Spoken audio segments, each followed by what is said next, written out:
When the first proper trailer for Metroid Prime 4 dropped, I made a video sharing my concerns for the game despite only being shown a morsel of footage. Understandably, people didn't like the video because I didn't really talk about what was shown, and instead I went on about how the story isn't needed in Metroid, and how the Prime series should have ended at 3. I didn't expect people to share my sentiment. More people care about characterization of Samus and storytelling these days, and I think that's antithetical to what makes Metroid such a compelling series. But the first trailer didn't show enough to really make a definitive judgment call on the direction Prime 4 would take. I said I wasn't looking forward to the game at the time, but I was hopeful that it'd capture some of the magic of the first Prime. So here we are with the second trailer, this time painting a clearer picture of what we can expect. I'm not going to make a judgment call this soon. As a Metroid fan, there's not a chance that I'll skip this game. But it's looking more likely that my initial concerns were justified. I have two major issues with this trailer. Metroid is catering to modern gaming sensibilities, and Nintendo doesn't know how to market this game. Let's start with Nintendo, and how utterly inept they are at marketing anything that isn't Mario, Zelda, or Pokemon. First of all, this trailer shouldn't have been narrated. I'm getting real tired of this constant push to explain everything. Just show, don't tell. Let the footage speak for itself. I love Metroid because it's a quiet series, or at least it used to be. The trailer should reflect that. Nothing was spoken that couldn't be inferred from what was shown, so let me enjoy the new music.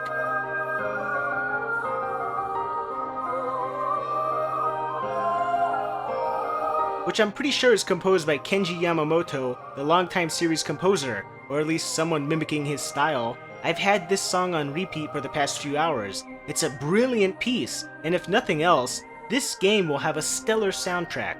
But the biggest issue I have with this narration is that it does a terrible, and I mean terrible job at selling the game to people that have never played Metroid. Let's get people excited for this new game.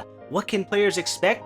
What's the very first thing we mentioned in this trailer? Samus must scan stone figures and other relics to carve a path forward. Samus must scan stone figures and other bullshit to learn about the world. Yeah, we get it. You showed us in the first trailer, which didn't have a narration. This doesn't need further elaboration. Why is this the first thing you're showing off?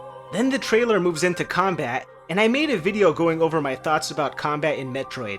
Basically, combat was never the point of this series. It's functional, but it's not the reason to play these games. This could have been a point of improvement for Prime 4, and it still might be, but the trailer showed a montage of fights all involving the standard power beam. You're not going to show off new beam types? The charge beam makes a return and we've got missiles. Okay, great, but none of this is new. I hate to bring this up, but it's been 18 years since Prime 3. This game is allegedly releasing this year, and Nintendo is hesitant to show us any innovation in terms of combat.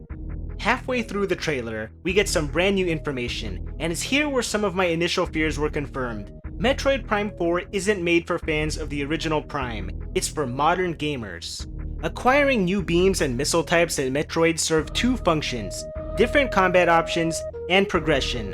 The ice beam freezes enemies and opens white doors. It aids in combat and exploration in a seamless way. Now Samus has psychic powers to activate switches and open doors. These powers allow Samus to operate mechanisms and to open doors. Wow, Samus can open doors. So innovative. Again, why is this explained in a trailer? How is this a selling point?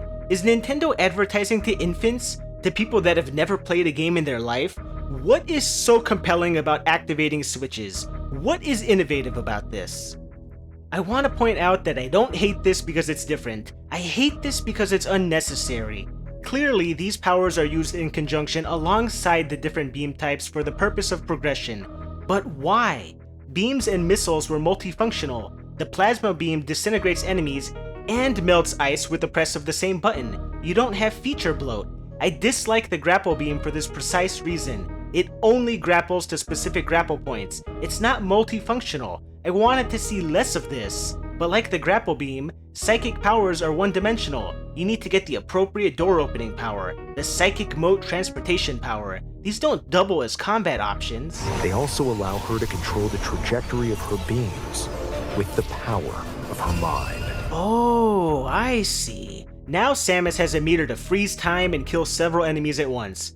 great. Let's stop your movement and halt the flow of exploration to pause the action and nuke the screen. I thought parrying in Samus Returns and Dread put a damper on your momentum, but now we're pulling a clock stoppers and entering hyper time to steer the beam for multi-kills.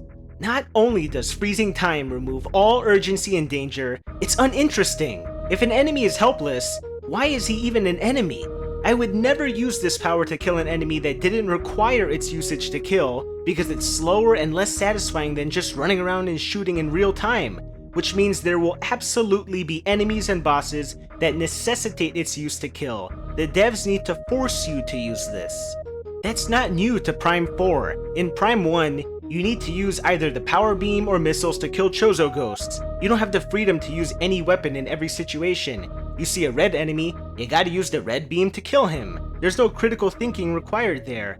I already mentioned how combat was never the strong suit of this series, and Prime 4 almost certainly won't change that. I was hoping to see less of this one key fits one door specific answer to combat challenges in Prime 4, not more of it. But why were these powers bestowed upon Samus? I don't care. Does it matter? Samus is just a bounty hunter. She lands on a planet and leaves seconds before it explodes. That's what she does. That's all I need to know. She's not the chosen one destined to save the world. Oh, my mistake. And there it is. The return of cutscenes, conversations, and a completely unnecessary story.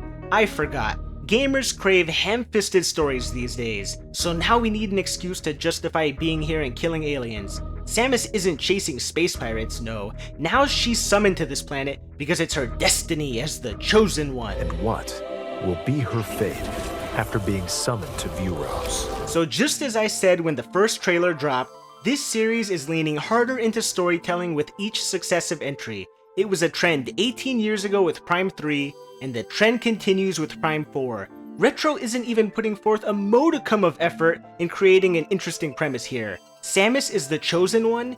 You couldn't come up with a more derivative setup if you tried. If the narrator just said, "Ridley is back," I would have rolled my eyes backwards into my skull to the point where it looks like I'm being possessed, and it still would have been more interesting than Samus being the chosen one. Nobody replays a Metroid game dozens of times over because of its story. It never happened, and it never will. Why is Nintendo so insistent on forcing its inclusion? Is Mario the chosen one? They feel no need to develop his backstory. He's just a dude that jumps around. Well, why can't Samus just be a chick that jumps around? Story was never the draw. Why can't we just accept that there are some games where the story is relevant and a genuine selling point, like visual novels, RPGs, and Sony's first-party cinematic drivel, and there are genres where the story doesn't matter? Don't force it. I promise you, nobody is eager for the new Pokemon game because of its story. Every single series receiving modern entries, from Metroid to Monster Hunter, is having new releases designed for players that play through games just once and then never again. They beat a game once, experience the forgettable story, then move on with their lives. Most of the casual crowd doesn't replay games. Even Mario Wonder ditched the scoring system the series had since the original Super Mario Bros. On the NES in 1985, and nobody said anything, because they're not going to replay the game. Meanwhile, the players that actually care about these series, that intend on sticking with these games for the long run, are forced to suffer through agonizing cutscenes and bloated campaigns with zero replay value when they replay these games. Go ahead and replay Monster Hunter Wild's low-rank campaign. I dare you. Replay it and tell me the force walking doesn't drive you up the wall. You're not gaining new fans by including a story, especially if the best you've got after 6 years of development is Samus is the chosen one. I wouldn't make such a big deal about the psychic powers and the premise if there were signs that they were executed well. Psychic powers have the potential to make for interesting gameplay. I love to see innovation. But this isn't innovation. Moving a lever along a single directional path on a wall to open a door, tracing a glowing outline, moving an orb, it's just basic telekinesis. There's nothing exciting here. It's slow and straightforward. How is moving a glowing object with telekinesis any better than shooting that same glowing object with an appropriate beam? In Prime 1, you needed the wave beam to power conduits and open doors. In Prime 2, you needed seeker missiles to open multi-lock blast shields. It's the same type of basic puzzle solving, except these powers also served a combat purpose, and they were much faster to execute. So unless the same power that lets you move levers also lets you move enemies around, it's less versatile than what's been done before 20 years ago. And if you can move enemies around, then show it! That's what I want to see in a trailer! Don't tell me that Samus can use powers to open doors. Give me a reason to be excited for Metroid Prime 4. This trailer fails to accomplish that. Ironically enough, the first trailer was more interesting and it showed less. You can show me beautiful vistas all day long, and I think these environments are gorgeous. But if you can't sell me on the gameplay, then it's all a waste. If I wasn't already committed to playing anything with the Metroid name attached, I wouldn't see anything here that grabbed my attention. Most people didn't agree with my stance last year, and doubtless they disagree with me again today. But as a long-time die-hard Metroid fan that wants nothing but the best for both the series and its fans, it pains me to see Nintendo put in so little effort with this trailer, and it pains me even more to see Retro Studios hit us with a double dose of unimaginative storytelling and gameplay elements.